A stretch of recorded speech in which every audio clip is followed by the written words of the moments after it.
Welcome back to another one of these videos. My name is Roman, and today we're talking about an issue that's remaining prevalent within the zombies community, and not just even the zombies community, people who enjoy COD regardless. And that is the ever-growing and still terrible state that Call of Duty Black Ops 3 is still in. Now you might be wondering to yourself, I thought this was fixed with BOIII or the T7 patch, or I thought this was fixed by Treyarch not too long ago. No, it hasn't been fixed, and these patches that have been branding themselves as completely foolproof and the safest way to play Black Ops 3 is now redundant, and this is what I'm going to talk to you about today. Before I start anything off in this video, I just want to say the way that you play Black Ops 3 is not up to me. I'm just trying to give advice here on how you can actually play the game safely, and not all of this is going to be about security and safety. A lot of this is going to be about the game's performance and how you can better that as well, because the game's performance on PC right now is absolutely atrocious. So what I'm going to do is I'm going to break this video down into 3 chunks. The first chunk is going to be my explanation of why I think all of this and why you should be taking action now. The second chunk is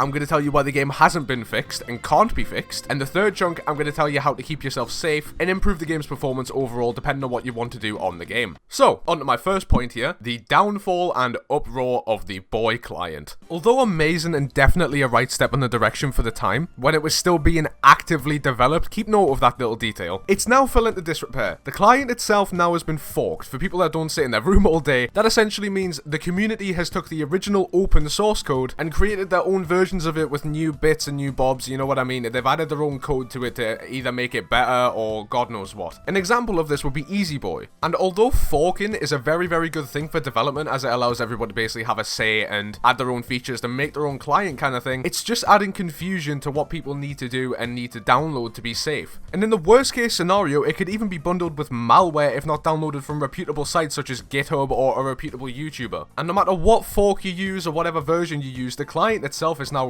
riddled with bugs due to age over time. It renders custom maps completely unplayable due to the progression of Steam and its backend. The worst part about it is that it actually can't be actively developed on either. The literal lead developer refuses to work on the project out of fear for his capital and a lovely cease and desist from Activision.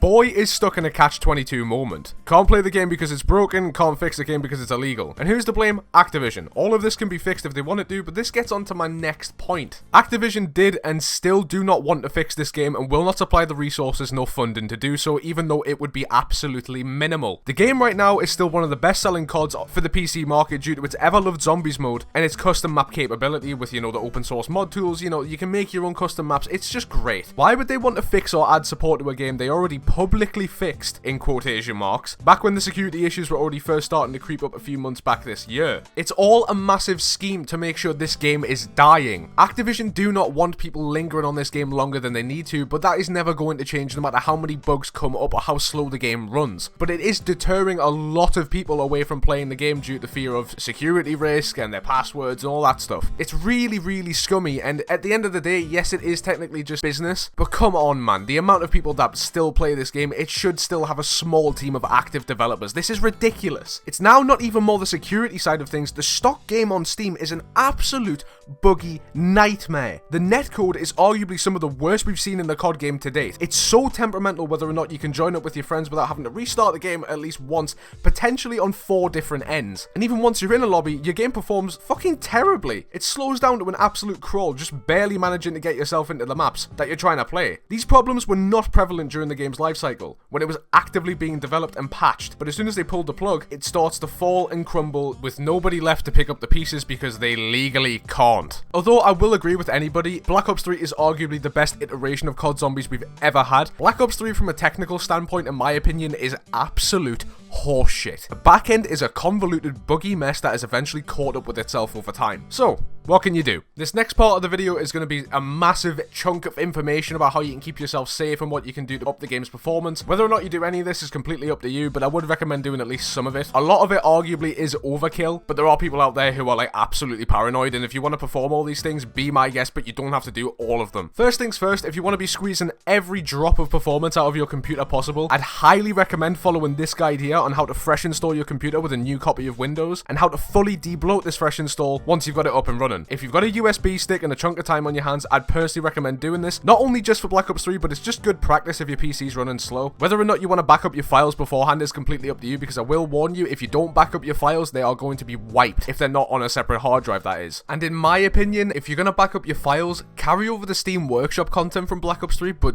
just delete Black Ops 3 altogether and reinstall it. Now, I understand that might be a bit of a problem for some people with slow internet speeds, as the game is quite large, but as long as you're not re-downloading your Workshop content, you should be alright. This is so it will clear out all the temp files, clutter and cache that the game has made on your previous install, and ensure that it's wiped, meaning the game now has an official fresh slate to start, dumping shit into again. Now, this is where we're starting to get into the, the overkill kind of things here. But if you do want the best performance, and I'm sure you'll already have one, but it just might not be moved onto it, invest in a big enough SSD that is dedicated to holding Black Ops 3 and all of its Workshop content. Now, you don't have to go out there and splash the cache and everything. You're going to want to look for a 2.5-inch SATA SSD. What size you get is completely up to you. You need to have a look at how big your Workshop folder is and how big Black Ops 3 is, add them together, and then leave a little bit of room aside for, expandability and be able to download new mods and stuff. Now, I'd imagine all of you probably have SSDs, but not one dedicated for Black Ops 3, and that's okay. You can just use it on an SSD, but if it is dedicated, it just means that that drive's only being accessed for one thing and one thing alone, and that'll be when you launch the game and, launch Workshop content. It's just basically using all of its available resources on Black Ops 3 when you want to play. Solid state storage has been the cheapest it's ever been right now, so if you want to do this, I'd recommend acting upon it now. There'll be a link down in the description for some drives that I recommend and the sizes that I recommend. Alright, on to the next point. Now that you've got the hardware side of things sorted and some advice that I've just gave you, here's some of the things that you can do on the software side that doesn't really require you to buy or really do anything like hands-on. For my modded BO3 enjoyers, I'd personally recommend not to use BOIII if you're playing with friends, as it can be convoluted and custom maps won't work properly and different mods might clash. Alternatively, use the T7 patch. It's way more streamlined and in my opinion works 10 times better. And because you're technically still running the game from Steam with the patch on top of it, it's never going to have this issue that BOIII has with custom maps not working with Steam, because you're always running the game from the latest version of Steam. To do this, you basically download the T7 patch from wherever you can find it. I will leave a link in the description to the GitHub page, and you launch a tiny executable before launching BO3, then it adds a layer of protection against hackers and potential attacks between you and the game. For my vanilla enjoyers, this is where I would recommend using BOIII.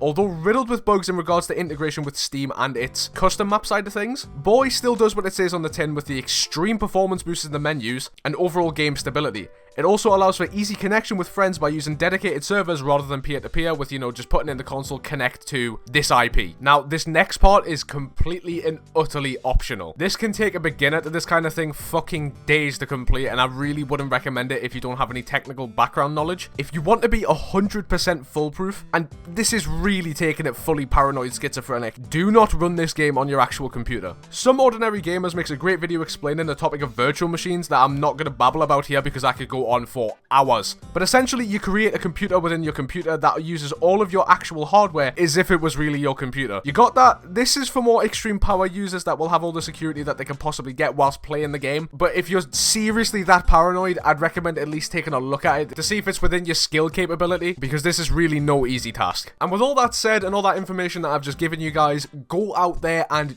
do it, please. You'll thank me later. And also, I know this is a really obvious one, but make sure your PC's actually meeting the BO3 system requirements and not just the minimum. Seriously, you wouldn't believe the amount of people that try to run this game on a fucking laptop then complain why it doesn't work. Anyway, with all that said, thank you guys so much for watching this video. If you guys did enjoy it and you found it useful, make sure to drop a like on it, and if you want to see more content like this, why don't you subscribe? It's completely free and you can always change your mind later. With all that said, thank you to these members, and I will see you in the next video.